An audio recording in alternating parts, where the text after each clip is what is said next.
Nah, pertama gue mau bawa kalian ke bagaimana cara si tiang fondasi ini bekerja. Jadi gue nggak mau langsung rumusnya tuh A, B, C. Nggak lah, kita sebelum masuk ke yang rumit-rumit, kita paling basic dulu aja. Kita masukin pemikiran paling mendasarnya kita. Cara kerjanya gimana sih tiang pancang? Paling gampangnya, atau kalau prior knowledge kita, bagi orang awam juga ya, ketika ada suatu tiang, terus dia dipancang kayak gini, pertama dia akan nahan kayak gini, betul nggak? Ada tahanan dari bawah. Dan mungkin ini pemikiran awam semuanya pasti sama. Tapi yang suka orang lewatin, atau yang nggak banyak orang tahu, terutama yang di luar sipil, adalah tiang ini juga menahan dari sisi friksinya, samping-sampingnya. Jadi tahannya secara garis besar ada dua tahanan ya. Ada tahanan dari ujungnya, ada tahanan dari friksinya. Jadi cara kerjanya as simple as ada beban, kita tahan, siapa yang nahan? Si tiang pancang ini. Tiang pancang ini bekerja dengan menahan dari sisi ujungnya, juga dari sisi friksi-friksinya. Hubungan adesi antara tanah dengan tiang pancangnya. Sekarang gue mau tarik lebih jauh sedikit tentang cara kerjanya dia di tanah kohesif dan tanah yang non kohesif. Gue udah nggak jelasin lagi ya, kalian udah lewat Mektan, sudah lewat Mektan. Apalagi lewatnya bareng sama gue, berarti harusnya yang gue pernah kasih tahu kalian masih ingat lah kurang lebihnya. Di tanah kohesif, ini secara umum, kalau tanah yang sifatnya kohesif, dia bakal lebih besar di tahan friksi atau tahanan ujung. Coba kalian pikirin, nggak usah teoriin banget seberat-beratnya, nggak usah. Kita bayangin aja, kita punya satu clay, kita mau masukin tangan kita ke dalam claynya, kita dorong tangan kita. Kira-kira yang terjadi ke claynya apa? Atau gampangnya kita nyebut misalnya tanah liat. Kita punya tanah liat, kita dorong pakai tangan. Yang terjadi itu tanah liatnya bisa kedorong gitu kan. Artinya tahanan ujungnya nggak sebesar itu. Jadi tanah kohesif dia lebih banyak mengambil tahanan dari friksinya. Nanti kalau kalian secara perhitungan kalian bakal lihat bahwa friksi secara tanah kohesif itu biasanya umumnya seharusnya sepatutnya lebih besar daripada tanah non kohesif. Jadi tanah kohesif ini menang nih urusan friksi. Tahanan ujung ada gak? Ada, cuma nggak signifikan. Ikut nahan, cuma nggak signifikan. Itu salah satu kelebihannya ya. Ini juga teori yang perlu bisa kalian masukin nanti, misal ada soalnya gitu. Di tanah non kohesif, kita bayangin pasir misalnya. Coba kalian bayangin kalian berdiri di atas pasir Ancol. Kalian injek-injek, kalian lompat-lompat. Yang terjadi apa? Pasirnya tetap begitu-gitu aja kan. Kalian beda halnya misalnya kalian di atas tanah liat, kalian loncat. Kalian makin lama makin masuk ke dalam. Kalau di tanah non kohesif, di pasir Ancol kalian lompat sekali, paling tanahnya cuma jadi lebih padat sekali, terus kalian lompat-lompat lagi, makin keras kan. Artinya yang bekerja lebih unggul di tanah non kohesif itu adalah tahanan ujungnya. Sementara friksinya nggak sebesar itu. Kalian bayangkan friksinya bukan bayangin bahwa oh tanah pasir itu kan granular. Kalau kita pegang dia kasar. Bayanginnya bukan kayak gitu. Tapi friksi di sini akibat adesi. Maksudnya apa? Tanah ini kan ada gaya tarik-menarik antar partikel berbeda jenis dengan tiangnya. Dia bakal gimana ya? Sifatnya lengket gitu. Sifatnya lengket. Itu yang menyebabkan juga friksinya lebih tinggi dibandingkan dengan tanah non kohesif. Kalau semudah misalnya pakai analogi, jadi kalian masukin tangan kalian ke dalam pasir Ancol itu. Paling susahnya di awal doang, gara-gara kalian harus nembus. Kan ada tahanan ujungnya dulu nih, bearingnya dulu. Tapi kalau kalian nembus, kalian masukin tangan, lebih mudah harusnya. Kenapa? Karena sifat pasir dia kan rada menyebar gitu lah ya. Kurang lebih kayak gitu. Nah, dari sini biasa ada juga cara kerja yang disebut dengan friction pile. Friction pile. Dia bukan suatu pile khusus atau gimana, tetap tiang pancang aja. Tapi bedanya friction pile ini, dia bekerjanya sangat mengandalkan friksi. Contohnya, misalnya proyek-proyek di PIK. Proyek di PIK, tanahnya itu kan banyak kan tanah timunan ya. Gue punya data di salah satu proyek di sana itu dia SPT-nya, kalian harusnya udah kenal dengan istilah ini, SPT-nya hingga kedalaman 30 meter, dia tuh masih di bawah 20 semuanya. Harusnya kalian udah tahu, ini tuh tergolong rendah gitu ya. Sampai 30 meter, dia masih kurang dari 20. Kalau kita paksa, anggaplah ini tanahnya ya, set, nah sampai 30 meter, dia masih di bawah 20, 16, 10, 8, 2, 3, seterusnya. Kalau kita paksa, kita hitungnya berdasarkan kita titik beratkan pada tahanan ujungnya, nggak bakal jadi itu. Jadi strateginya gimana? Memang jadi di satu proyek itu tiang pancangnya ada banyak banget, ada 1.700-an tiang pancang. Targetnya supaya apa? Supaya friksinya banyak, friksi-friksi ini yang nahan dibandingkan dengan tahanan dari ujungnya gitu. Jadi nggak selamanya semua pile itu tahanan ujungnya bekerja lebih keras, ngomong kasarnya gitu. Oke, sampai sini dulu ada yang bertanya nggak? Ini masih teori banget nih, dasarnya dulu. 5, 4, 3, 2, 1, oke. Gua anggap jelas ya. Sekarang gue lanjut, kita dari tadi ngomong bicara soal teori, sekarang gue lanjut semua teori tadi kita gunakan dalam, kita masukkan simbol-simbol yang biasa kita gunakan di rumus. Nah, kayak gini. Tahanan ujung itu dinyatakan dengan QP, tahanan friksi dinyatakan dengan QS, lalu di sini ada berat dari pile itu. Dengan artian, tahanan yang bisa ditahan oleh tiang pancang ini, tahanan yang bisa ditahan, Q ultimate, itu adalah jumlah tahanan dari ujungnya ditambah jumlah tahanan dari friksinya. Kalau secara bersih dikurang dengan berat dari pile-nya. Soalnya pile ini juga istilahnya dia ngasih beban juga kan, secara tidak langsung ngasih beban juga kan. Jadi ada beban dari luar, ada beban juga dari pile-nya itu sendiri. Gitu. Jadi setelah dijumlahkan jumlah gaya-gaya yang diberikan, dikurangin lagi dari berat pile-nya. Nah, hal ini yang bakal kita bahas lebih lanjut. Tahanan ujungnya, tahanan sampingnya, sama si berat pile-nya. Yang pertama, kita bahas tentang tahanan di ujungnya. Ini rumus umumnya ya, rumus umumnya. Kalau kalian notice, rumus ini kalian pernah lihat nih sebenarnya. Sebelum Rekfon ya. Kalau kalian notice, rumus ini pernah kalian lihat sebelumnya. Di mana? Di daya dukung fondasi dangkal.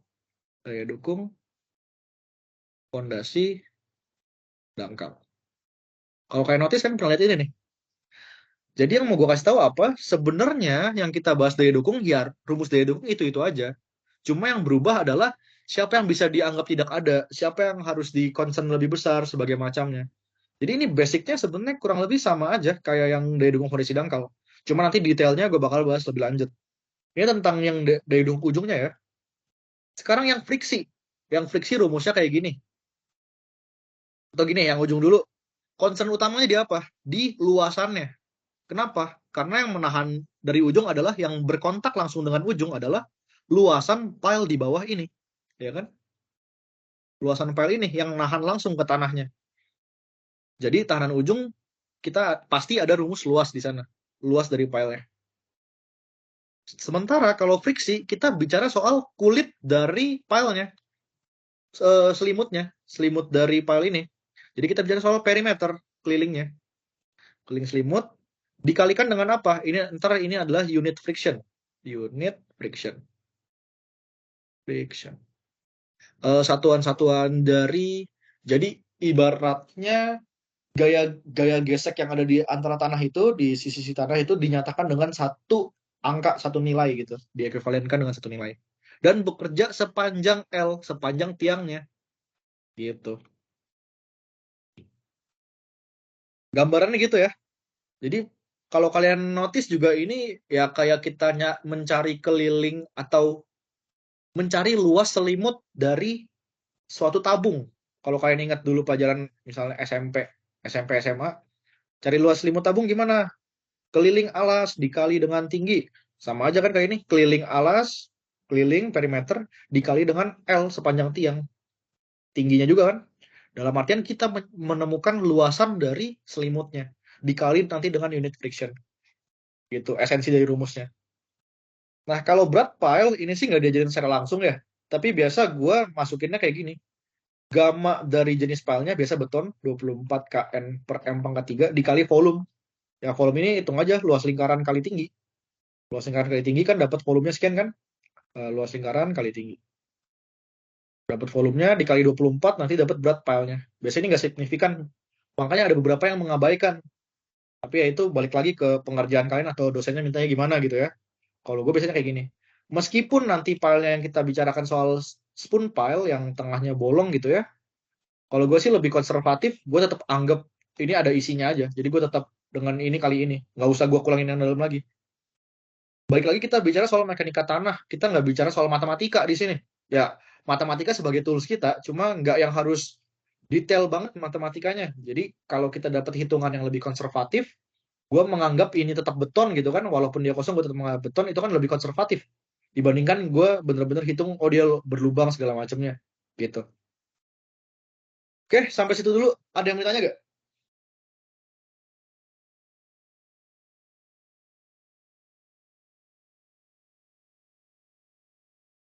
Kalau misalnya untuk Lima? Ya. kalau misalnya untuk konservatif kan berarti kalau misalnya spawn file dengan tengahnya masih bolong, itu gue bisa Mhm. hitung A-nya juga itu full kan? Nggak Betul. gue kurangin. Oke, itu doang. Wah, Thanks tapi loh. kalau A-nya, gue sih lebih prefer gue tetap kurangin sih. Soalnya kan dia nahan tahanannya ya. Jadi gue bener-bener anggap bahwa dia ditahannya, dan biasa yang kayak gini tuh sifatnya friction pile. Friction pile. Jadi memang tahanan ujungnya nggak, kita anggap nggak sebesar itu. Biasa kalau dikurangin sih masih nggak masalah sih menurut gue. Gitu. Jadi Iya kita iya. anggapnya benar-benar ditahan oleh ininya aja. Gitu. Oke. Oke. Ada lagi? 5, 4, 3, 2, 1. Oke. Gue lanjut ya. Sekarang gue bagi pembahasan gue ke dua jenis tanah, kohesif dan non kohesif. Tanah kohesif, kita baliknya tetap ke tahanan-tahanan yang ada. Tahanan ujungnya itu yang bisa kita abaikan ini nih. Dari rumus yang tadi, gue tarik, yang kita abaikan adalah ini dan ini. Kenapa bisa kita abaikan? Sekarang kalau yang ini, kita bicara soal B. Banyak kan yang kita abaikan itu di tiang-tiang, kita abaikan kenapa? Karena L-nya lebih signifikan daripada D atau B-nya. Jadi karena ini sangat kecil, dianggap nggak semenahan itu, jadi kita bisa abaikan. Nah, kalau untuk tanah kohesif yang diabaikan adalah nilai ininya, gamma dikali sekian. Soalnya kan gamma ini bekerjanya di sini aja. Bekerja di sini aja, gamma dari tanahnya dikali n gamma. Itu nggak signifikan, biasa bisa diabaikan. Kita nggak masukin perhitungan ini. Sama halnya dengan yang ini. Karena NQ itu lebih signifikan untuk perhitungan nanti dari si pi sudut geser. Kita bicara tentang kohesif. Berarti ini full kohesif ya, berarti kita anggap sudut gesernya 0. Jadi itu yang diabaikan, kita ambil 3 ini aja. Ini kan sebenarnya kali masuk gitu kan. Yang ini kita anggap mendekati 0, ini kita anggap mendekati 0. Jadi yang kita ambil cuma dari ininya aja. Jadilah rumus kalau kalian lihat PPT dari dosennya kurang lebih kayak gini. AP dikali CU dikali NC. Nah, gue anggap AP udah nggak masalah ya. Kalian udah bisa menghitung luas lingkaran ya. Atau persegi walaupun lingkaran sih harusnya. Dia kayaknya aneh kalau bikin tiang panjang tuh persegi, metodenya susah juga. Enggak, ini juga enggak sebaik lingkaran. CU adalah nilai dari apa namanya, kohesinya. Kohesi di bagian mana? Kalau gue selalu ambil kohesi di bagian ujung. Nah, jadi misalnya ini ada dua jenis tanah nih. Kohesinya sekian, kohesinya sekian. Kohesi yang kita pakai yang di ujung. Kenapa? Kita fokusnya adalah menghitung tahanan ujungnya. Ya udah, berarti kita ambil C yang di ujungnya aja. Gitu. Sekarang permasalahannya di NC. NC itu biasanya ada dua tabel yang digunakan. Set, set. Ini punyanya Prakash Sharma. Engineer penulis dari India. 1990 singkat gue. Atau 89. Mereka memang meneliti banyak tentang hubungannya dengan file kebanyakan. Nah, bisa kita pakai dua tabel ini, antara yang pertama atau yang kedua. Biasanya sih keambilnya 9, biasanya. Ini untuk yang, singkat gue bedanya yang satu driven, yang satu ini. Obtain graph and file diameters. Nah, ini drilled kan, di bore. Dengan bore ini harusnya driven yang ini. Gitu. Biasa sih keambilnya 9. Kenapa? Diameter. Oh ya, gue juga mau kasih tahu tentang yang tadi gue udah jelasin banyak soal ini nih. Soal yang kalian harus tahu cara jenis-jenisnya. Itu misalnya kalian disuruh desain sendiri juga nih. Diameter yang diambil berapa? Kalian itu bisa cari katalog spoon pile, biasa gue carinya. Katalog spoon pile. Itu biasa punyanya si Wika. Punya Wika. Kenapa kita harus ambil katalog spoon pile? Itu supaya kita nggak desain file kita sengasal-ngasalnya. Misalnya gue sebut gue pengen secara perhitungan gue dapet diameter pile gue bagusnya 38 cm. Ya secara perhitungan mungkin bagus, tapi di pasaran dijual gak diameter 38 cm. Aneh kan kalau kita beli custom mau yang 38 cm itu ya bisa mahal, proses di pabriknya kan mahal. Nanti ini juga bisa ketarik ke nanti tangkaian beton juga sih. Beton kita milih tulangan juga nggak bisa. Misalnya kita hitung tulangan kita 20 mili bagusnya. Ya di lapangan di pasaran nggak ada 20 mili, adanya 19. Kita mau ngikutin yang ada di pasar gitu kan. Nanti kalian silakan cari ini nih, catalog spoon pile tuh adanya apa aja. Biasa kelipatan 10. Biasa yang digunakan tuh 40, 50, 60 itu masih ada, 60 cm. Oke. Kalian silakan cari sendiri juga. Jadi biasa sih ininya antara ini 0,5 meter, 0,5 meter atau sampai 1 meter. NC-nya ya. Jadi antara nilai-nilai ini aja. Kalau di PowerPoint kalian ada misalnya grafik segala macam itu kalian silakan pelajari sendiri. Cuma biasa keambilnya sih mayoritas keambil 9 walaupun dengan pertimbangan diameter filenya bagaimana gitu ya. Oke. Kalau kalian perhatiin di rumus ini, berarti makin besar NC, tahanannya makin besar, betul nggak? Betul ya? Tapi kalau kalian lihat ini greater than 1 meter, berarti kita punya file yang lebih besar, file kita lebih besar, tapi yang kita ambil faktornya lebih kecil. Artinya apa? Kita ingin perhitungan konservatif. Dalam artian nggak lebih besar diameter kita langsung ujuk-ujuk faktor pengalihnya kita kali lebih besar lagi, enggak. Tapi kita juga harus mempertimbangkan uncertainty-nya.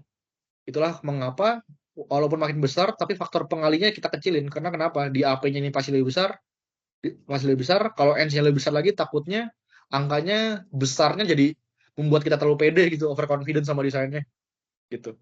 Itu salah satu pertimbangannya, dan ini di values of NC ini udah ditentuin pasti dengan penelitian yang dilakukan lah gitu. Itu dari QP-nya, tahanan ujungnya. Sekarang di tahanan samping, rumus yang keambil kurang lebih mirip sama yang tadi ya. Kalau kalian ingat sama persis, dia ada P, dia ada delta L, cuma tadi itu Fs. Unit frictionnya. Unit frictionnya sekarang dinyatakan dalam bentuk CA. CA itu apa? Dia tuh C yang mengindahkan faktor adhesi. Jadi kalau kalian nanti ketemu grafik atau tabel itu biasa dinyatakan dalam CA per CU sama dengan faktornya, misalnya 0,6 gitu.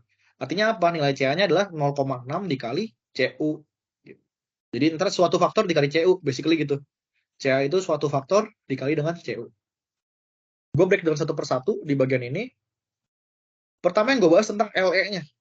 LE ini apa? L ini adalah panjang efektif. Panjang efektif. Apa yang dimaksud dengan panjang efektif? Sekarang gini, kita bicara tentang gaya gesek. Kita nggak bisa bilang gaya gesek dari ujung terbawah spoon pile sampai ujung teratas spoon pile nilainya sama. Semoga kalian paham maksudnya. Kayak gaya gesek yang dialami bagian tengah pile dengan bagian terujung pile ini pasti beda dong. Pasti lebih tinggi yang di tengah gitu. Itulah mengapa biasa kita ambil nilai L-nya tidak langsung sepanjang tiang. Biasa dikurangkan dengan ini ada aturannya nih. Kalau di driven dipancang dikurang depth of signal variation. Sama halnya dengan straight shaft drilled atau drilled and belt. Ya ini kalian silahkan baca sendiri lah. Cuma biasa langsung diambilnya kita hitungan praktis di lapangannya itu 0,5 meter sampai 1 meter gitu. Mungkin gue juga mau konfirmasi ke kalian. Kalian tuh dianggap LE-nya tuh panjang tiang dikurang setengah sampai 1 meternya tuh yang di paling atas ya, yang di sini ya. Betul gak? Coba ada yang bisa jawab. Nah, kalau di kelas Gimana? gue, ini bang, kayaknya masih tetap pakai panjang tiang biasa deh. Panjang tiang biasa Iya, dari soal harus latihan sih gue nggak pernah dikurang-kurang gitu sih bang. Atau nggak tahu jadi langsung yang lain. langsung kali L gitu ya. Iya, Oke, mungkin saran gue lu coba cek PPT-nya lagi atau jangan ke dosen sih sebenarnya. Atau mungkin lu cari di YouTube atau gimana. Umumnya tuh dikurangin dengan LE. Umumnya tuh dikurangin dengan panjang yang kayak gini. Jadi ini masih dipertimbangkan ini. Soalnya friksi itu nggak bisa kita anggap benar-benar di seluruh kedalamannya. Ada ini nggak? Ada info lain nggak? Mungkin selain yang tadi di kelas sebelahnya atau gimana? Kalau dia masih ingat. Kalau di Oh, kelas gue dikurang sih, Bang. kelas gue Dikurangnya 1 kurang 1,5. 1 atau 1,5. 1,5. Iya. Oke. Itu dikurangnya bagian atas atau gimana? Jadi di atas yang dianggap nggak terkena friksi gitu. Iya. Oke. Nah, kurang lebih kayak gitu. Nanti kalian silakan saling cross check lah. Gue udah menciptakan diskusi kan, berarti sekarang ada yang di kelasnya atau mungkin lupa atau gimana, dianggapnya langsung seluruh L-nya. Ada juga harusnya kita dengan panjang efektif. Nah, ini pemikiran gue pribadi. Panjang LE yang kayak tadi lah, 0,5 sampai 1, atau ada yang di kelas 1 sampai 1,5, silakan digunakan yang gimana baiknya. Atau kalian mau mengindahkan tabel ini juga boleh. Silakan dibaca aturannya. Nah, pemikiran gue pribadi adalah LE itu gue kurang nyaman. Ini gue pribadi, gue nggak tahu benar atau salahnya, tapi gue kurang nyaman kalau LE itu adalah panjang L dikurang daerah atasnya ini. Ini diskusi ya, gue nggak bilang gue benar atau gimana. Gue lebih nyaman kalau kondisi LE itu kayak gini. Gue anggap yang di atas dan di bawah yang gue hilangin. Mungkin secara perhitungan di L ini nanti bakal sama aja. Secara perhitungan di L ini bakal sama aja. Tapi problemnya adalah ketika tanah kita berlapis nanti. Gitu. Problemnya kayak gitu.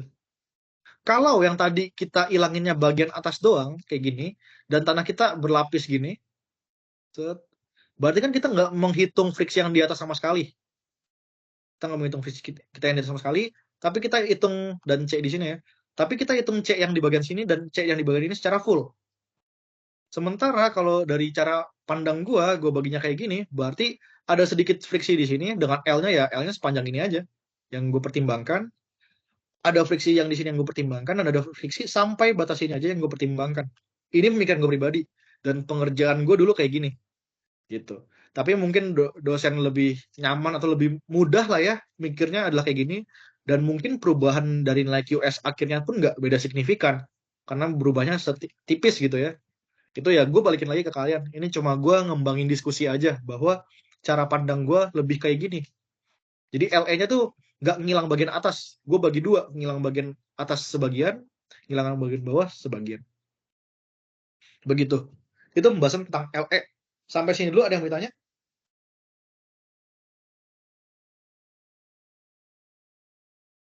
Lima, 4, 3, 2, 1. Oke, gue lanjut. Oke, kenapa? Buat DF yang sebelumnya tuh yang buat tahanan ujung kalau nggak salah. Nah, buat yang DF-nya itu berarti tidak terpengaruh sama ini kan, kayak kedalaman tile cap. DF itu diambil dari paling atasnya sih biasanya. Benar-benar paling atas sampai paling bawahnya. Cuma dalam tanah kohesif ini kan nggak di ini, apa namanya, di sama dengan 0 ya. Nanti itu di pembahasan tanah non kohesif ada. Gitu. Oke, gue lanjut bahasan gue tentang yang nilai CA. Jadi ini gue breakdown satu persatu nih. Kan rumusnya tadi kita udah tahu, rumusnya kayak gini. P itu perimeter, gue anggap nggak ada masalah. LE itu panjang efektif, gue udah bahas kayak tadi. Lalu sekarang gue bahas di CA-nya. Nah, nilai CA ini dibagi nih, untuk driven piles sama untuk drilled piers atau piles sama aja. Piers ini kan karena kita ngomongin jembatan mungkin di sini. Ngambilnya kayak gimana? Biasa ada yang lihat dari nilai jenis tanahnya dulu. Dari tanahnya sekian, kurang lebih di mana, ambil di mana gitu. Tapi waktu itu gue diinfoin kalau di kelasnya PLI biasa diambil langsung 0,7 gitu ya.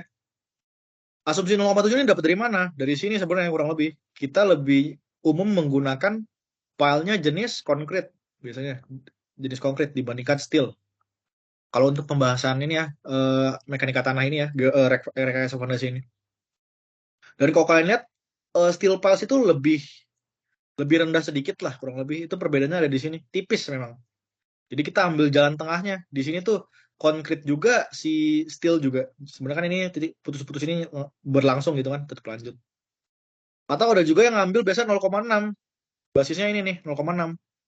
Installed dry by ini, kalau apa namanya, drilled. Driven sama drilled. Nah, ini adalah faktor-faktor yang tadi digunain di sini nih. Yang tadi gue sempat bahas dikit, faktor-faktor yang digunain di sini. 0,6 atau 0,7. Gitu. Atau ada juga tadi gue sempat bahas bahwa nilai CA itu adalah dari sini ya, dari FS. Ada juga metode namanya metode alpha dan metode beta. Alpha ini biasa buat kohesif, beta ini biasa untuk non kohesif. Gue nggak bahas lebih lanjut, silakan buka PPT-nya lagi kembali.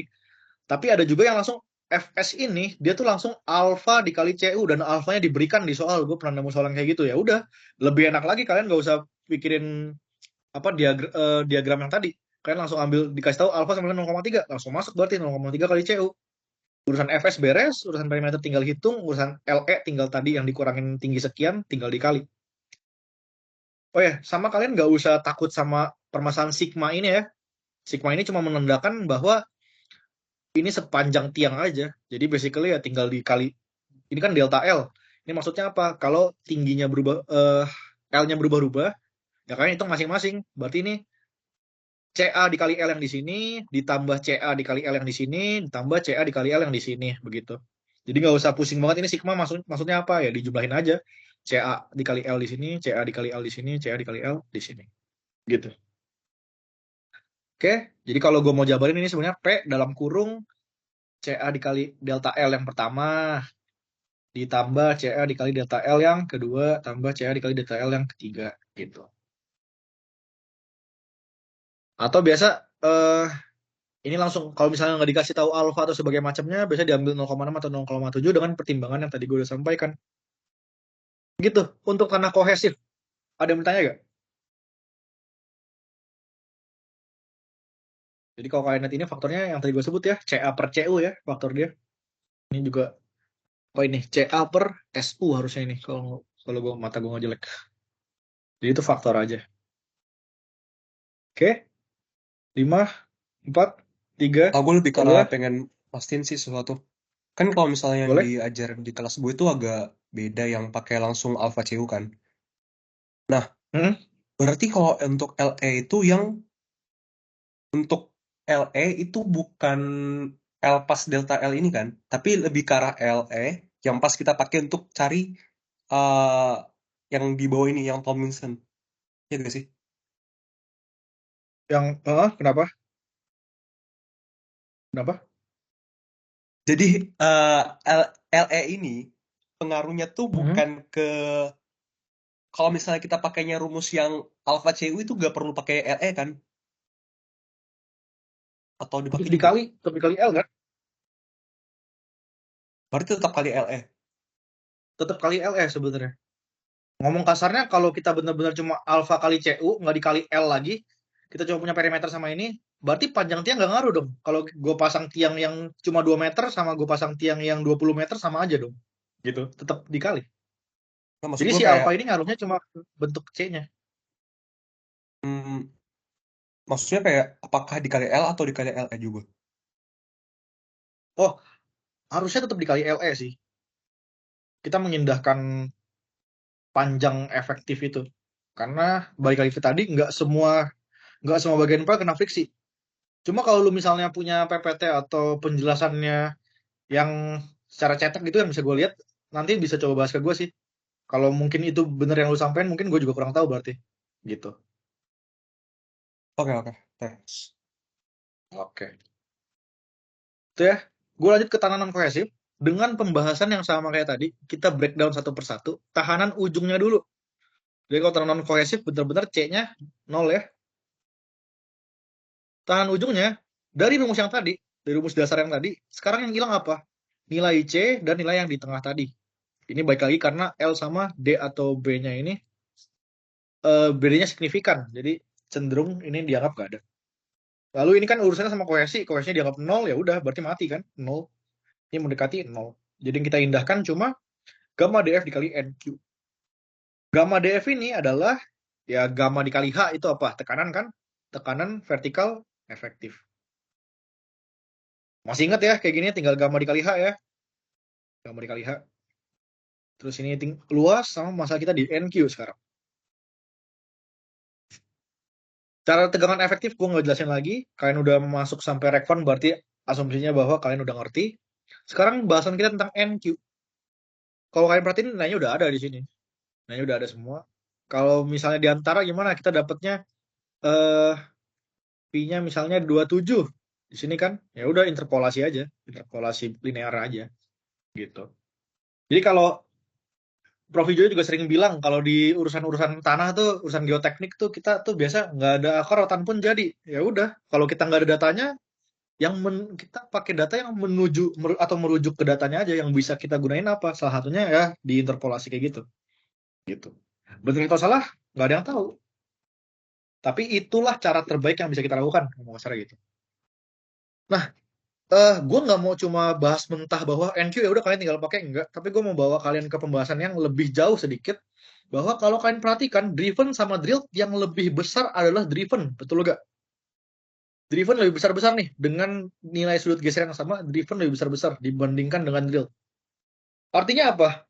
Sesimpel matematika biasa aja. Kalau kita masukin NQ-nya tanah, fondasinya kita drive dipancang, menghasilkan tahanan yang lebih besar. Tahanan lebih besar kalau dipancang.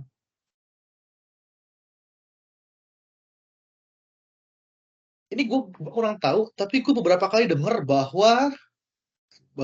dari teman-teman seangkatan gue lah, atau mungkin di antara kalian juga sempat terlintas bahwa tiang bor itu lebih efektif karena setelah dibor, tanah samping-sampingnya jadi kasar. Jadi friksinya lebih tinggi. Nah, sebenarnya secara geoteknik itu pandangan yang salah. Kenapa? Karena kalau kita drill, kita merusak struktur tanahnya justru. Justru nggak jadi lebih kuat. Bukan berarti friksinya lebih tinggi. Kita menghilangkan kekuatan tanah dengan kita drill gitu. Metode terbaik adalah metode dengan cara bukan metode terbaik sih. Gue nggak bisa bilang metode terbaik, soalnya tergantung kondisi tanah dan tergantung special case-nya bagaimana. Tapi fondasi dipancang itu menghasilkan tahanan yang lebih tinggi. Kenapa? Ibaratnya kalian punya tanah, kalian tahu ya dipancang kayak paku bumi dipukul gitu. Kalian memasukkan paku ini secara paksa gitu. Jadi kan dimasukin secara paksa, dibandingkan kalian lubangin dulu nih, kalian keluarin dulu tanahnya, dikobok-kobok gitu, baru kalian pasang gitu. Secara gimana ya gue jelasinnya? Secara logika simpelnya adalah ya kalau kalian paksa kan mau nggak mau jadi lebih kompak gitu ya, lebih kencang di sana. Dan sebenarnya pemulihan tanahnya makin lama tanahnya lebih cepat pulih, tanda kutip ya, lebih cepat pulih itu ketika dia dipancang. Sifat kohesinya lebih nyatu. Sifat kohesi antar tanahnya dan adesi antara tanah dengan tiangnya, soil structure interaction-nya, dia lebih nyatu adesinya adalah ketika dipancang. Dibandingkan di drill yang tadi dihancurin dulu, baru dimasukin. Gue sempat beberapa kali soalnya dengar bahwa kalau di drill tanahnya jadi lebih kasar, itu meningkatkan friksi. Cara pandangnya kurang tepat sejujurnya kayak gitu. Ya, let's say kita bilang friksinya lebih tinggi. Oke, kita ambil itu sebagai kebenaran. Tapi kalau secara nilai tahanan, ini kan QP tahanan ujung ya. Secara nilai tahanan ujung, dia jauh berbeda. Sesimpel kalau misalnya datang inilah, yang bedanya 2 kali lipat kan? 2 kali lipat. Jadi ibaratnya QP-nya kalau di drill kita dapat misalnya 300 kN, tapi kalau di driven kita bisa dapat 600 kN gitu. Jadi itu merupakan pandangan yang kurang tepat ya sebenarnya secara geoteknis gitu. Sampai sini ada yang bertanya gak? Ini balik ke teori nih sebenarnya. Teori tentang dipancang atau di drill. Tadi gue sempat ralat juga, gue nggak bisa bilang bahwa metode pemancangan lebih baik, gue nggak bilang gitu. Gue nggak bisa bilang gitu. Mungkin menghasilkan QP yang lebih tinggi, iya. Tapi kalau secara case di lapangan, kita nggak boleh cuma mikirin bahwa dia berhasil menahan. Kita mikirin juga kondisi lapangannya gimana. Kalau di samping-sampingnya ada struktur lain, kita paksa mancang, kita kan nimbulin getaran ya. Kita nimbulin getaran, struktur-struktur sebelahnya bisa aja kolaps, bisa aja rusak. Gitu. Jadi metode terbaik itu kalau metodenya cocok dengan special case yang ada di lapangan. Gitu.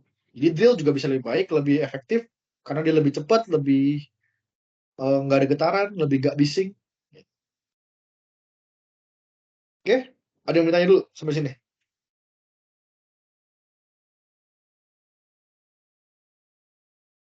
Oke, gue lanjut ya kalau gitu. Untuk tahanan ujung nggak ada masalah. Sekarang tahanan samping. Pengembangan rumusnya jadi kayak gini. Lebih rese lah dari yang sebelumnya. Cuma kurang lebihnya sama. Pertama ada P, perimeter. Gue nggak bahas lagi. kalian ngitung perimeter. Kedua ada KS. KS ini adalah tahanan faktor lateral, faktor lateralnya. Udah ada sebenarnya kayak gini. Kalau filenya di bore 0,5. Kalau pakai H filenya huruf profil H gitu 0,5 sampai 1. Kalau di driven pakai 1 sampai 2.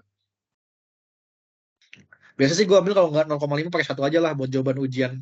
Khusus untuk ujian ya. Kalau di bore ya 0,5, kalau di driven gue pakai 1. Gue mau mikir terlalu banyak itulah buat tanda kutip sekadar ujian yang di depan mata tinggal di atas kertas gitu kan. Selanjutnya, ini adalah friksi. Faktor friksinya. Faktor friksi antara tiang dengan tanah. Itu biasa langsung aja. Ini sebenarnya bisa lebih kompleks dari ini, tapi biasa langsung diambil asumsinya 2/3 dari nilai sudut gesernya. 2/3 dari sudut geser ya. Gue nggak mau ada masalah. Ini faktor friksi. Gue ulangin. Pembahasan tentang LE sama persis kayak tadi. Gue nggak bahas ulang. Ini dua hal ini ya. Tadi gue udah sempat bahas. Nah, yang menarik dari tegangan efektifnya, yang perlu diperhatikan adalah kita bicara soal kedalaman efektif sekarang. Kedalaman kritis. Kedalaman kritis. Nilai yang bisa diambil itu 20 kali diameter. Jadi diameter kita berapa? Misalnya diameter kita 0,5 meter. 0,5 meter. Berarti ya ini 20 dikali 0,5 meter, dapatlah 10 meter. Berarti kedalaman kritis kita ada di 10 meter. Let's say ini 10 meter nih. Kedalaman kritis kita 10 meter. Artinya apa? Artinya ketika di kedalaman 10 meter, tegangannya kita anggap kita pukul rata menjadi sama. Menjadi sama. Jadi misalnya kita berhenti di sini 150 kPa, harusnya kan idealnya nerus ya, kayak gini ya. Atau misalnya ada tanah lagi ya, dia tetap nerus, cuma ada belok lagi antara ke sana atau ke dalam gitu. Tapi ketika sudah kedalaman 10, kita pukul rata sama. Sampai habis 150 kPa. Balik lagi tujuannya supaya lebih konservatif aja. Jadi nggak kita anggap makin gede, terus jadi makin aman banget gitu desain kita, enggak. Jadi ada kedalaman kritis ini supaya membatasi perhitungan kita, ada kedalaman kritisnya. Tapi ini penggambaran ini itu sama persis kayak kalian ngitung tegangan vertikal efektif ya. Gue nggak jabarin lebih banyak. Ini kenapa belok karena ada air, tapi dengan jenis tanah yang sama. Kalau jenis tanahnya beda gimana ya? Silakan kalian hitung lah. Gue nggak ulang lebih panjang. Jadi hal yang di sini perlu kalian notice adalah kita bicara soal kedalaman kritis. Kedalaman kritis nilainya 20D, biasanya pendekatannya 20 kali diameter. Sampai di kedalaman sekian, 20 kali D itu, tegangan vertikal efektifnya dianggap sama. Sampai habis. Begitu. Sampai sini ada yang mau ditanya?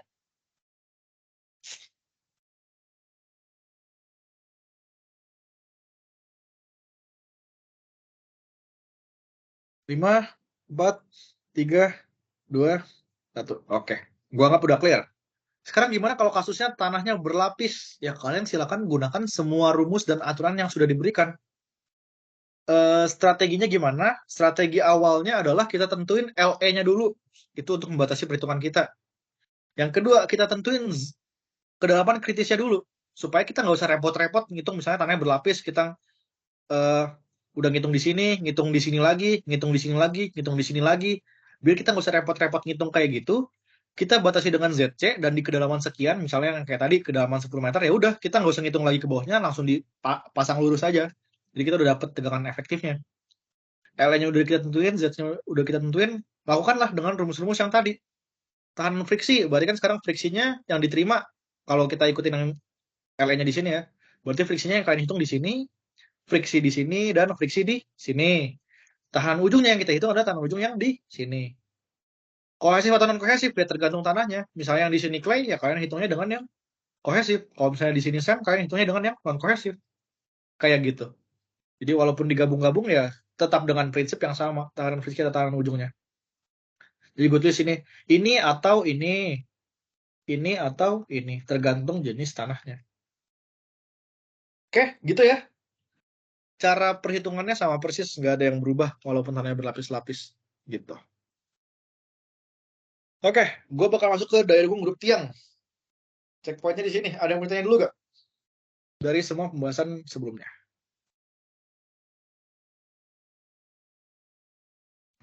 Kak mau nanya, buat yang faktor Boleh. friksi, misalkan itu kan buat yang di itu kan apa sih namanya selimutnya kan Kak. Buat nentuin si tannya itu kita di semua tanahnya itu gimana Kak? Kan itu nggak masuk ke sigmanya ya. Buat nentuin ininya ya. Si CS-nya. Kalau beda lapisan tanah, nanti kan ada beda sudut gesernya gitu. Masing-masing. Itu Kita cari QS masing-masing. pertama di sini. QS pertama di sini kita hitung. Masuk rumus ini. Misalnya ini sen lagi nih, QS 2. Ya udah, hitung dengan rumus yang sama. Jadi kita nggak pukul rata ini buat satu lapis nih. Kita nggak pukul rata ini buat seluruh lapis. Kita bagi ke masing-masing lapisan. Jadi ntar perhitungan kalian, QU-nya adalah QS1 tambah QS2 tambah QS3 tambah QP. Gitu. Menjawab gak? Jawab Kak. Masih. Menjawab ya? Oke. Ada lagi?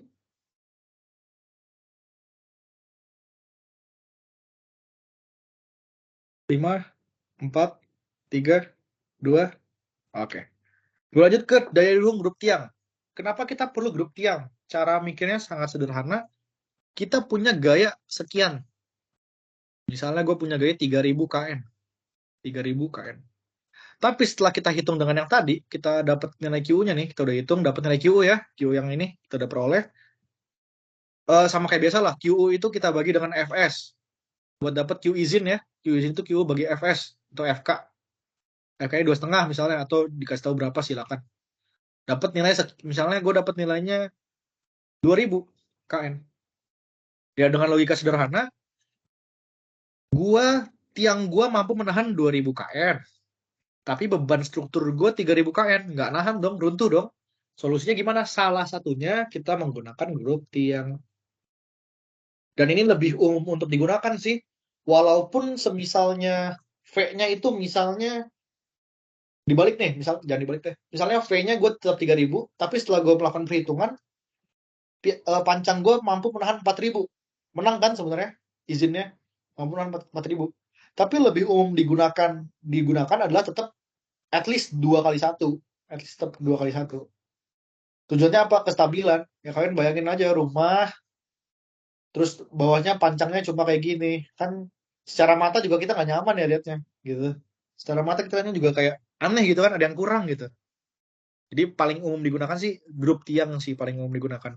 Nggak bener-bener cuma satu file kayak gitu. Jadi kalau ketika value bisa dari Q izin, kita gunakanlah grup tiang. Nah, ini konfigurasi dan desain tipikalnya dari grup tiang. Jadi ini udah yang sangat umum digunakan ya. Basically ya jarak spacing antar tiangnya harus sama semua lah. Spacing-spacingnya sama semua. Tapi ada yang bikin kotak gini, misalnya yang ini ya, yang 10 files, ada yang bikin kotak gini, ada juga yang ngikutin bentuk filesnya, misal untuk konfigurasinya. Itu di proyek gue yang di pick, dia tuh file cap-nya kayak gini. Nah, gini. Ini juga ada. Jadi nggak melulu semua harus kotak gitu. Yang kayak gini juga ada. Tergantung metode proyeknya ya. Itu nggak ada yang salah, nggak ada yang benar juga. Ya, silakan gitu. Ini desain tipikalnya. Untuk nentuin desain tipikalnya, buat nentuin, ini kan konfigurasinya nih, susunan tiangnya gimana biasanya, sampai 11 file. Ini buat nentuin panjangnya berapa, panjang ini atau dan lebar ininya berapa. Itu ada aturan di sini, tapi ini nggak baku ya, bisa berubah-ubah juga, tergantung nanti setelah lu desain, misalnya lu udah punya sense nih, setelah lu desain kok rada aneh bentuknya, bisa dilebihin dikit selimut betonnya atau segala macamnya. Oke, gue lanjut ke, nah ini. Sekarang kita biasa itu yang kita perlu tentuin adalah spacing antar tiangnya. Ini grup tiang 2x2 ya. Ini tampak atas, ini ketika dimasukin ke dalam tanah lah. Ini tampak atasnya kayak gini. Biasa diambilnya 2,5 sampai 3 kali diameter. Diameter ininya ya, diameter pilenya. Ada juga yang ambilnya 2 sampai 3 diameter. Kenapa kita batasin kayak gini? Karena kalau terlalu sempit, misalnya ini tiang gua, terus cuma jarak 1 meter, gue pasang tiang lagi, ini jarak 1 meter tiang lagi, jarak 1 meter tiang lagi. Bisa bermasalah ketika metode pemancangannya. Ketika kita pancang nih, misalnya gue baru pancang yang pertama nih, gue pancang yang pertama, beres. Lalu kalau jaraknya gue kasih sesuai, terlalu dekat, gue masukin lah yang kedua. Yang terjadi apa? pile di sini itu bisa naik. Karena tanah di sini terdesak. Tanah di sini terdesak nih. Tanahnya terdesak. Pile ini bisa balik naik. Gitu. Nanti pile ini harus dipukul lagi segala macam, jadi repot kalau terlalu dekat. Jadi bisa dibatasinnya kayak gini. Oke? Jadi kita nggak boleh terlalu dekat supaya metodenya masih tepat. Metode pemancangannya lebih mudah. Nah, terus kenapa kita setting ada batas jauhnya? Supaya nggak kemahalan. Makin jauh kan berarti beton yang kita gunain makin banyak. Pile cap-nya makin luas gitu ya. Ininya apa namanya? Pile cap ini makin luas. Beton yang digunain lebih banyak lebih mahal. Jadi ada baiknya dibatasin juga. Nggak berjarak terlalu jauh juga gitu. Jadi ini batasnya. Jadi kalian udah tahu ya kenapa ada batas minimal, kenapa ada batas maksimal. Kasarnya kayak gitu. Nah, ini adalah cara kerjanya. Kalau satu tiang, ini sebenarnya gambar yang tepat yang di samping ya. Ini gue cuma simulasin pakai shapes yang ada di PowerPoint aja. Misalnya ini grup yang kayak tadi nih, 2x2, tiangnya 2x2. Si tiang ini bakal punya zona tahanan, ngomong kasarnya gitu. Zona tahannya kayak gini, bentuknya kayak bohlam gitu kurang lebih. Nah, ketika kita punya dua tiang yang bersampingan, ada daerah yang overlap nih, ke double. Ini tambah ke atasnya nih, kalau kita punya 2x2, ada yang ke double, ada yang ke triple, bahkan ada daerah yang di tengah banget ini kena wilayah dari 4-4-nya.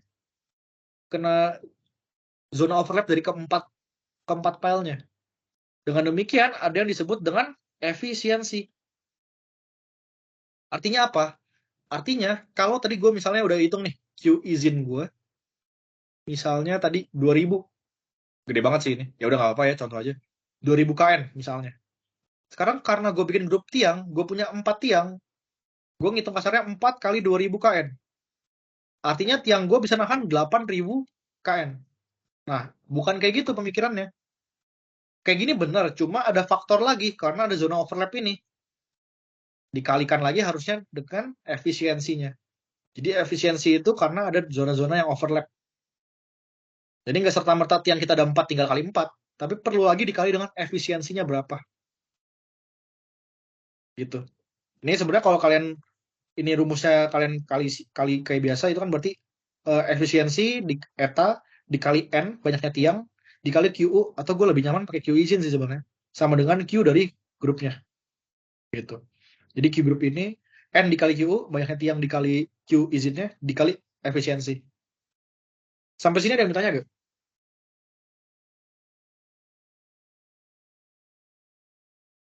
Aman ya? Oke, gue lanjut.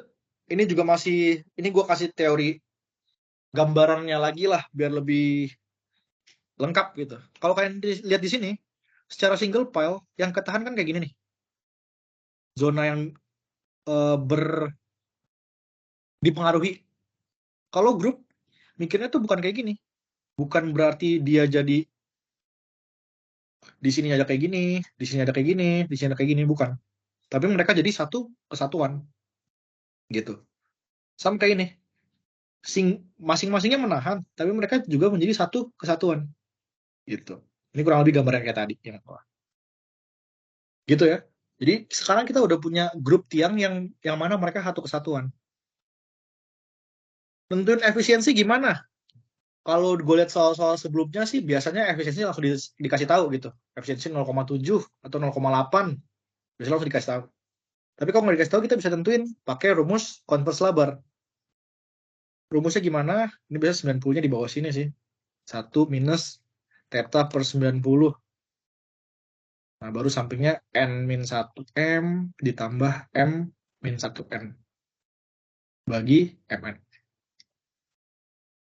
Nah, si theta ini adalah arkus tangan dari diameter bagi spacingnya berapa. Spacing ini kita yang tentuin nih biasanya. Spacingnya berapa, silakan ditentuin. Jadi diameter. Dapat, theta aman. 90 ya 90, karena kita ngomongin derajat. N sama M ini adalah jumlah tiangnya. Biasa sih M itu jumlah tiang, jumlah kolom tiang. Jadi ada 1, 2, N itu jumlah baris tiang, jadi ada 1, 2. Tapi di sini kalian bolak-balik nggak masalah. Soalnya kan rumusnya ini ya, apa namanya, rumusnya Bisa dibolak-balik lah, mau n-nya siapa gitu. Jadi di sini m-nya ada 2, karena ada 2 baris, 2 kolom, sorry, 1, 2. N-nya juga ada 2, 1, 2. Tinggal masukin, dapat nilai efisiensinya gitu. Tapi biasa dikasih tahu, kalau dikasih tahu ya langsung pakai aja, nggak usah mikir. Itu cara nentuin efisiensinya, nilai efisiensi.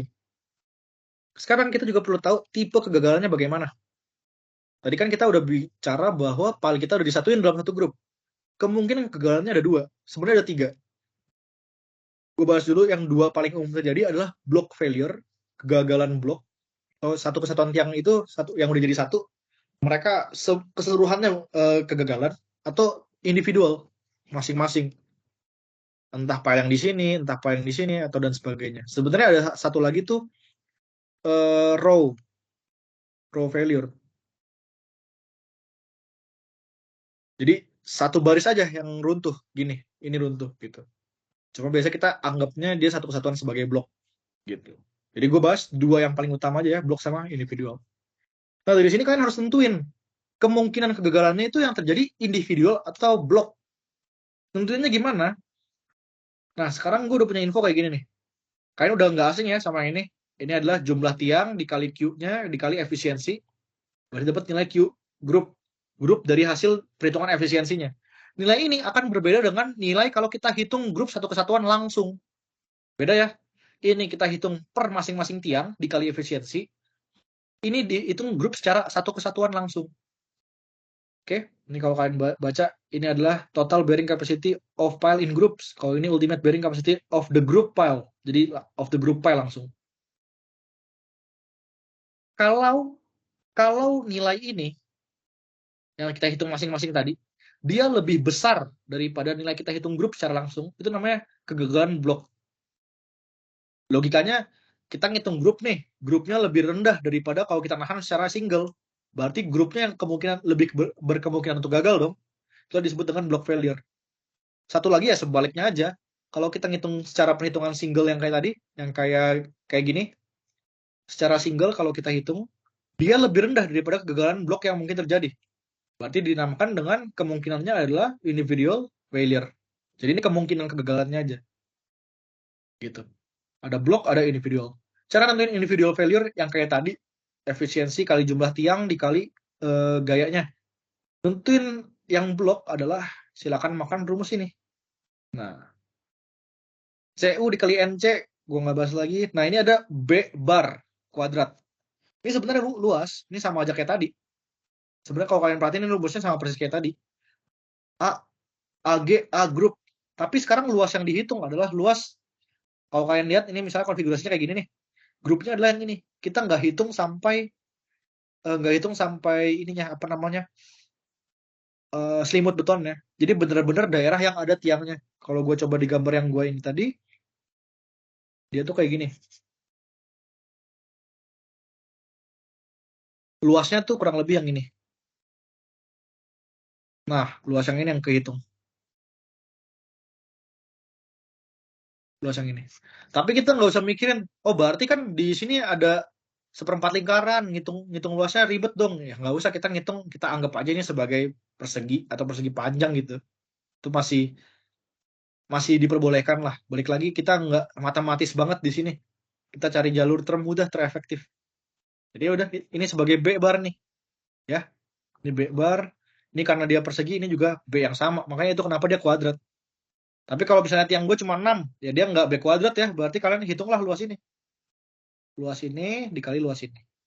Sama halnya dengan ini. Dia 4B, artinya apa? Perimeternya. Perimeter berarti B tambah B di bawah, tambah B di kiri. Gitu. Ini juga kalau dia nggak persegi, misalnya dia kayak tadi, yang 6 ini ya kalian hitung ini. Perimeter di sini, perimeter di sini, perimeter di sini, perimeter di sini. Gitu. Ini perimeter. CU nggak masalah lagi, LE juga nggak masalah lagi. Jadi kalian dapat nih sekarang naik QU secara grup, satu kesatuan grup. Nanti tinggal kalian bandingkan mana yang lebih besar, mana yang lebih kecil. Yang lebih kecil itulah yang kemungkinan failure terjadi. Gitu. Sampai sini ada yang mau ditanya?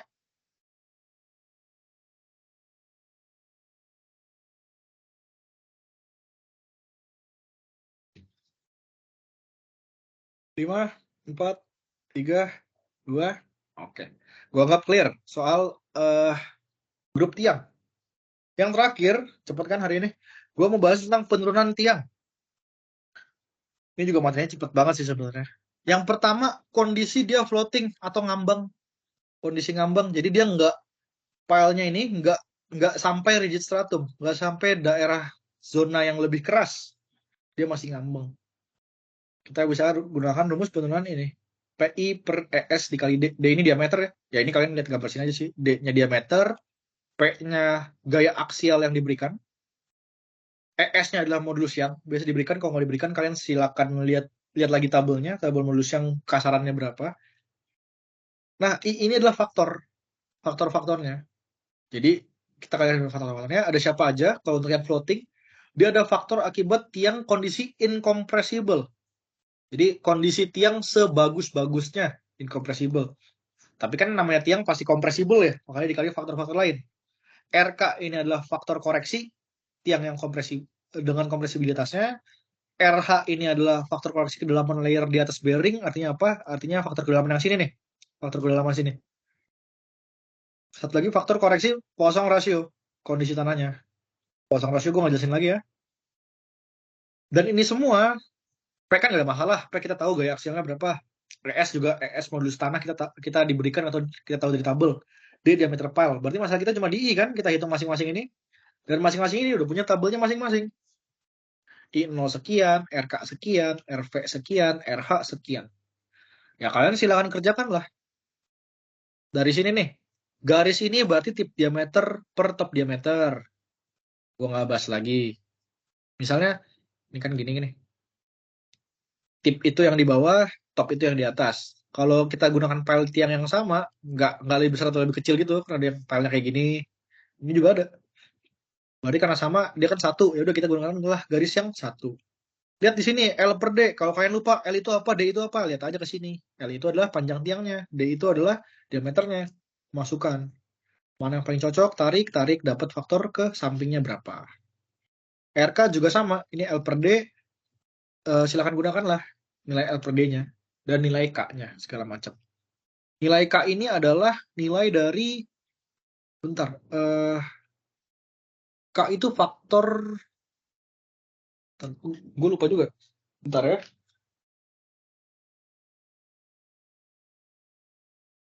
Kemarin gue sempet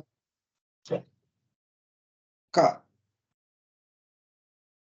Nanti gue cross check lagi deh. Nilai K ini apa ya? Atau ada yang ingat di antara kalian? Nilai K ini siapa?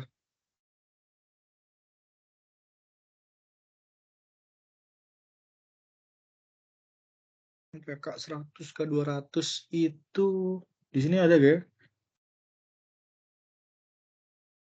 Oh, faktor kompresibilitasnya.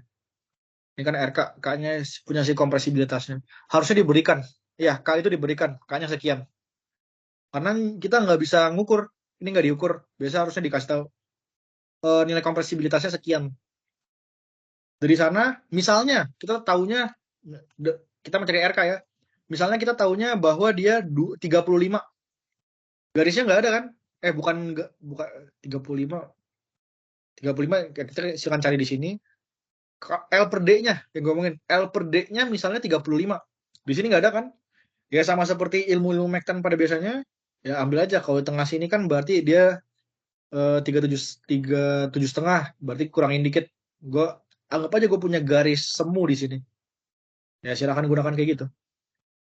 Dengan K-nya yang sekian, misalnya 500, ambil ke sini, ambil ke sini. Tetapi ini logaritmik nih.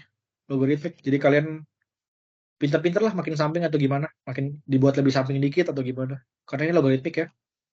Gitu. Ini cara penggunaan tabel ya, kalian silakan gunakan grafik ya silakan seperti biasanya lah. Nah, yang satu lagi tiang tunggal tertahan. Maksudnya apa? Tertahan di sini adalah dia nggak ngambang nih. Dia nabrak ke rigid stratumnya, nabrak lapisan yang lebih keras. Rumusnya sama persis sebenarnya. Cuma faktor yang berubah di sini tadi kita ngomongin RH. H adalah faktor dari ujung ke ujung tiang ke kedalaman yang ada lapisan tanah keras ya. Sementara RB di sini adalah faktor koreksi dari kekakuan bearingnya. Kekakuan ini nih. Oh iya, berarti K itu kok K itu kekakuan, baru ingat. Soalnya kita asumsinya si cara kerja tanah itu seperti pegas dan ada nilai K-nya. Iya, gue baru ingat ini materi gue di S2 bikin malu juga gue. Jadi K ini adalah faktor ini ya, faktor kekakuan ya. Gue tulis di sini, K itu faktor kekakuan. Dia diberikan biasanya faktor kekakuan. Satuannya itu dia KN per M. Nah, ini kalian silakan, biasa harus diberikan. Ini faktor kekakuannya. Oke, faktor kekakuan tanah. Baru ingat, sorry. Balik ke yang tadi, ini faktor kekakuan bearingnya RB. Jadi RK sama RV sama persis ya. Cuma berubahnya di RB. Ini grafiknya, ini grafik RK dan RV yang sama sih sebenarnya. IO-nya juga I0-nya juga sama. Nah, RB-nya yang di sini nih, dia lebih kompleks. Kenapa? Dia sifatnya lebih, kalau kalian perhatikan di sini L per D-nya masing-masing nih. Kalau L per D-nya 75 gunakan yang ini, kalau L per D-nya 5 gunakan yang ini, kalau L per D-nya 25 gunakan yang ini, 50 ini, 10 ini. Masalahnya ketika misalnya kalian dapat kayak tadi misalnya L per D kita 35. Nggak ada di sini. Kalau gue sih gue ngakuinnya ya udah kita pakai yang gunain paling dekat aja lah. 35 paling dekat ke 25 kita gunain yang gitu. Ngakalinnya gitu aja. Gimana kepiawaian kita bisa ngakalin dan menghasilkan hasil yang paling optimal kan sebenarnya. Jadi ya kayak gitu. Oke, itu cara penggunaan grafik buat dapat penurunannya. Ini rumus semua udah ada. Kalau kalian lihat di PPT dosen ada yang lebih lengkap dari ini, misalnya ada dijelasin penurunan lebih lanjut ya kalian silakan baca dari sana. Cuma ini yang utama-utamanya aja. Yang terakhir itu penurunan grup tiang. Penurunan grup tiang kita menghitungnya mulai dari 2/3 dari kedalaman tiang tersebut. Kenapa kita mulai dari sana? Anggapannya gini, misalnya gini deh, kalian main di mandi bola, kalian udah jebur nih ke dalam mandi bolanya. Terus kalian dorong bola-bolanya. Lebih kemungkinan bola-bolanya yang terdorong yang di ujung telapak tangan kalian atau yang menimbun badan kalian. Misalnya, ya ini nggak mungkin terjadi, tapi anggaplah kayak gini. Nah, kalian dorong nih bola-bolanya di sini. Tapi kan di sini kalian juga ada bola banyak ya. Kalian lebih bakal mendorong yang di sini dong, yang di ujung telapak tangan kalian dibanding yang menimbun kalian gitu kan. Cara logika bodohnya kayak gitulah, logika bodohnya. Itulah kenapa kita mulai perhitungannya, mulai kedalamannya, efektifnya dimulai dari 2/3 kali L. Kedalaman tiang. Ya, kedalaman tiang ya. Nah, dari sinilah kita mulai ada distribusi meratanya. Kalau kalian ingat, kita bicara tentang distribusi tegangan. Mungkin yang paling terkenal yang kalian sering dengar tentang penggunaan vadum ya. Vadum atau Newmark. Atau misalnya yang langsung ada gambar kayak gini nih di ininya. Nah, kalau sekarang dia distribusi tegangan, karena dia grup tiang, sekarang distribusi tegangannya bentuknya, kita nggak pakai vadum lagi, kita pakai bentuk trapesium sekarang. Distribusi tegangannya secara trapesium. Jadi 2/3 L, kita mendistribusikan tegangan yang gini ke bentuk trapesium. Gampangnya kita ambil 2V 1H. Maksudnya apa? Kalau kayak secara geometri aja, misalnya kan ngitung ini 10 meter, ya udah berarti di sininya 5 meter nih. 5 meter, ini 5 meter. Kayak gitu. Buat dapat panjang bawahnya. Nah, ini berhubungan dengan siapa? Lagi-lagi kalau distribusi tegangan, kita bicara soal tambahan tegangannya. Jadi, kita harus, ini rumus dasarnya dulu deh. Rumus dasar penurunan konsolidasi kan kayak gini. Ada 3 ya, gue bahas satu yang utama aja, yang non consolidated. Yang lain juga sama aja sebenarnya. CC kan nggak ada masalah ya, CC bisa diberikan berapa faktor kompresinya. H itu berapa tebal lapisan yang mengalami konsolidasi. Dalam hal ini yang mengalami konsolidasi yang di bawah ini dong, yang mengalami konsolidasi. Berikutnya 1 tambah N0, N0 adalah angka pori, harusnya diberikan. Sigma 0 adalah tegangan, ya kan gamma H kayak biasa, gamma H kayak biasa. Sekarang yang gue bahas distribusi tegangannya. Nah, berarti distribusi tegangannya ini gue udah kasih rumusnya. Tapi sebenarnya ya dia simpelnya tinggal QU group. Ini kan yang diizinkan, Q yang diizinkan. Biasa gue langsung ambilnya berarti efisiensi dikali jumlah tiang dikali Q izin gitu ya. Dibagi sama B bar kali L bar. Apa nih maksudnya? B bar sama L bar itu yang di sini. Yang top layernya dulu. B dikali L. L itu yang ke belakang. Arah 3, soalnya kan dia 3 dimensi ya. Kayak gini. Itu L bar. Jadi kalau dia sama ya udah di persegi juga aja. Nah, yang di bawah kalian nggak usah terpaku sama rumus ini nih. Nggak usah terpaku sama rumus ini nggak apa-apa. Kalian cukup ikutin rule yang tadi aja. Dia 2V 1H. Ya basically sebenarnya rumus ini tuh diambil dari sini sih, dari 2V 1H ini. Jadi setelah kalian, ini kemampuan kalian ngitung geometri matematika biasa aja ya sebenarnya. Kalian kan udah dapat panjang tiang totalnya sekian. Dikurang 2/3 L, berarti kalian dapat panjang dari sini ke 2/3 L, berarti dapat dari sini ke sini. Kan baru panjang sekiannya. Nah, ini misalnya kalian dapat diperoleh total tebal tanah yang di sini berapa? Nanti kan kalian bisa peroleh dapat yang di sini juga. Kalian dapat nilai V-nya nih. V-nya kalian bagi 2 lah buat dapat nilai yang ini. Nah, sekarang kalian kalau pengen tahu panjang yang di bawah kan berarti tinggal B tambah yang di sini, tambah yang di sini. Mikirnya kayak gitu aja. Jadi rumus ini sebenarnya dapat dari sana. Kalau nggak percaya kalian silakan coba buktikan aja. Gitu ya. Gue nggak bahas lebih lanjut.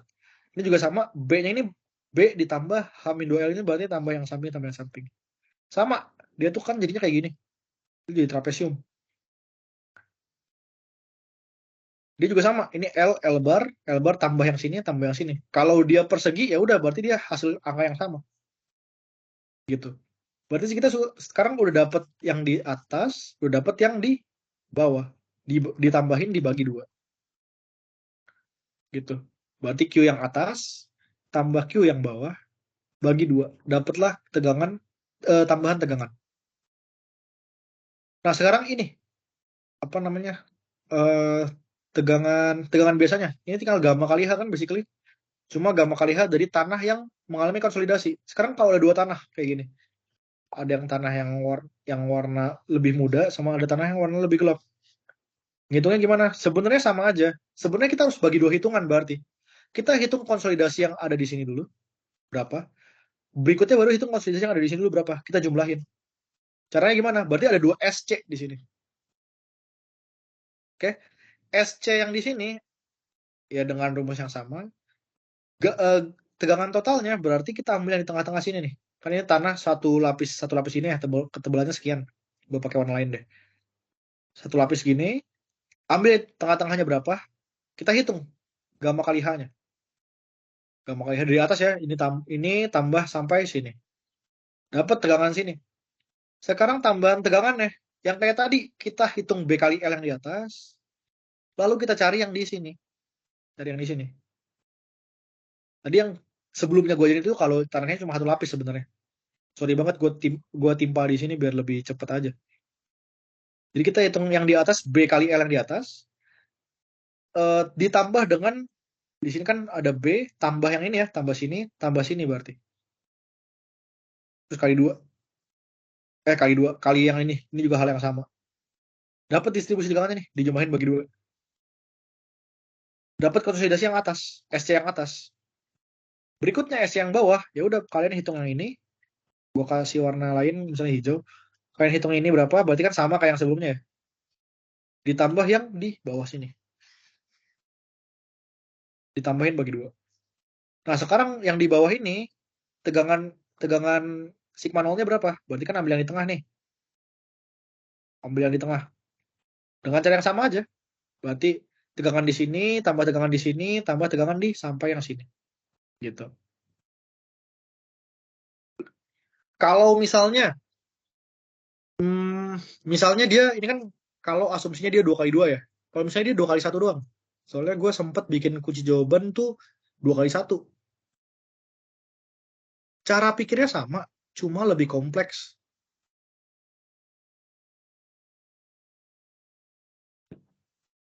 Misalnya gini.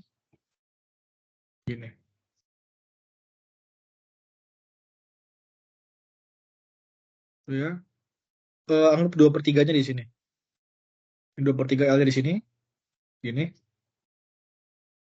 Nggak kelihatan kayak 2/3 sih, cuma anggap aja ya lah ya. Dia 2/3 L. 2/3 L. Nah, dari sini kita bikin jadi trapesium sampai sini. Berarti kan B-nya adalah panjang dari sini ke sini. Ini sampai tanah yang terkonsolidasi ya. Misalnya tanah kerasnya di sini, berarti sampai sini. Tanah kerasnya sampai sini. Karena dia cuma satu, berarti L-nya cuma sampai sini kan? Ini kan tiangnya sampai sini nih. Berarti L-nya cuma sepanjang tiangnya aja. Nah, PR-nya di mana? Ini kalian B sama L-nya beda. Ya, kalian silakan bikin L yang baru di sini. Ini kan B-nya berarti dari dua tiang diameter tiang pertama, bukan diameter sih. Berarti S-nya, S dari kedua tiang ini, jarak kedua tiang, tambah setengah diameter, ya kan? Terus tambah lagi berarti yang tadi 2V1H, 2V1H. Kalau yang ini berarti dia cuma ada diameter dari pilenya nih. Ini gue lihat tampak samping ya. Kalau tampak sampingnya berarti kayak gini nih. Kayak gini doang kan berarti. Ini 2/3 L di sini. Kayak gini. Berarti kan di sini kita cuma punya B-nya itu adalah diameter pilenya aja. Diameter pile tambah yang di sini tambah yang di sini. Gitu. Jadi ini kalau 2x1. Soalnya gue pernah lakuin desain. Ini buat salah satu kunci jawaban sebenarnya. Tapi nggak tahu soalnya sama atau enggak ya. Dan gue dapetnya 2x1. Desain gue 2x1. Jadi gue lakuinnya kayak gitu. Perhitungan B sama L-nya beda. B-nya sekian, L-nya sekian. Itu perbedaan B sama L. Ada kasus lagi misalnya ini gue hapus dulu deh coretan gue. Ya udah. Ada kasus lagi misalnya di antara lempung-lempung itu, di antara tanah lempung, dia punya tanah pasir. Pasir kan nggak mengalami konsolidasi ya. Jadi misalnya di sini nih. Misalnya lapis ini. Misalnya ini pasir. Tapi ini perhitungan yang lebih kompleks. Gue juga pernah nemuin kasus yang kayak gini. Di perhitungan gue. Tapi nggak tahu kalian bakal sampai sejauh ini atau enggak. Misalnya ini gue ketemu, ini lapisan sen nih di sini. Lapisan sen. Sen kan nggak mengalami konsolidasi. Artinya apa? Penurunan yang kita hitung cuma di sini. Sama di sini. Metodenya sama. Kalian tetap cari trapesium yang di sini. Tetap cari trapesium yang di sini. Cuma yang di tengah nggak usah diperhitungkan. Ini ngaruhnya kemana? Ngaruh ke nilai H-nya ngaruh. Soalnya kan H di sini berarti cuma ketebalan yang ini ya. Ketebalan yang ini. Terus ngaruh lagi ke tegangannya. Tegangan efeknya kan berarti di sini. Yang satu tegangan efeknya di sini. Gitu. Ya, semua yang gue ucapin mungkin terasa kompleks ya. Cuma ketika kalian udah coba coret-coret di atas kertas, harusnya nggak sekompleks yang kalian bayangkan lah. Gitu, tentang penurunan grup tiang ini. Udah, sebenarnya materi gue itu aja. Nah, dari keseluruhannya ada yang mau tanya gak?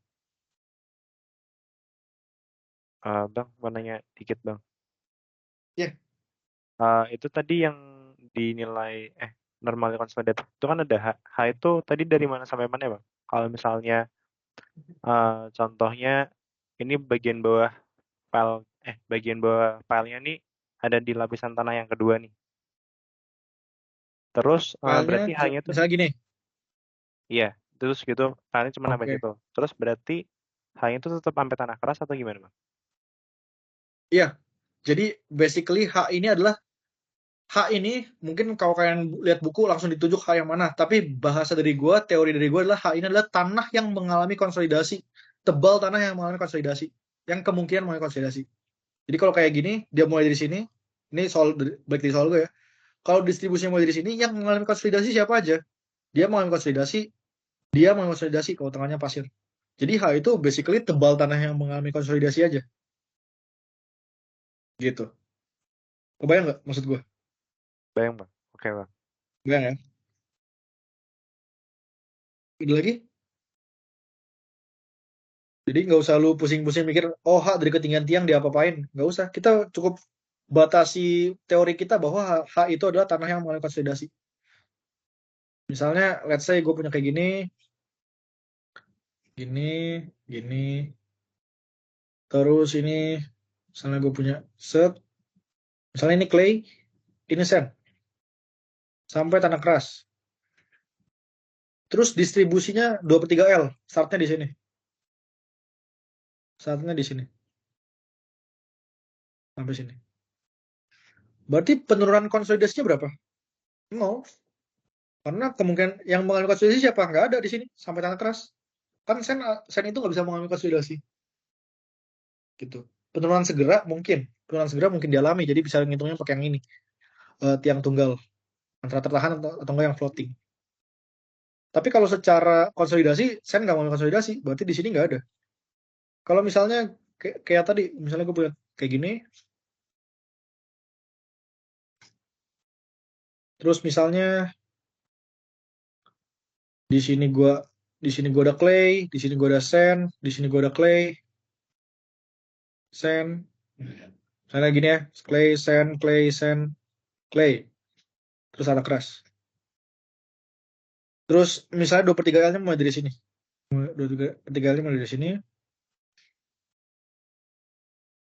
Terus kita akan buat trapesium 2V1H sampai sini. Berarti yang kita hitung siapa? Yang pertama ada konsolidasi yang terjadi di sini. Yang kedua ada konsolidasi yang di sini. Karena si sand ini kita asumsikannya dia nggak mengalami konsolidasi. Udah ada H yang di sini, ada H yang di sini. Gitu. H itu adalah tanah yang mengalami konsolidasi. Tebal tanahnya. Gitu. Oke. Ada lagi yang bertanya?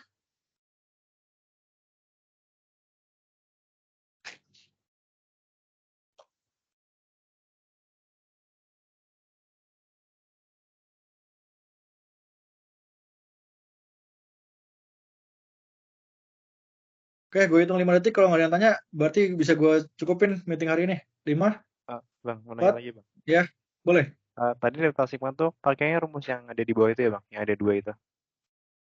Delta sigma. Yang Iya. ini. Iya. Iya. Dua rumus ini. Cuma gue pribadi nggak menyarankan lu terpaku sama rumus. Cuma yang kayak tadi aja, nentuin B sama L-nya sih. Cuma cara perhitungannya kayak gini. Q izinnya dibagi sama luasannya. Ini juga sama sebenarnya, Q izinnya dibagi sama luasannya. Cuma luasan yang trapesium bawah. Jadi jangan lu terpaku sama rumusnya B tambah H kurang 2/3 L. Ini sebenarnya luas dari trapesium yang luas persegi yang di bawah aja sebenarnya yang di sini. Gitu. Ntar kalian jumlahin terus dibagi 2. Jadi dapat yang ini tambah ini bagi 2 supaya dapat yang di tengah.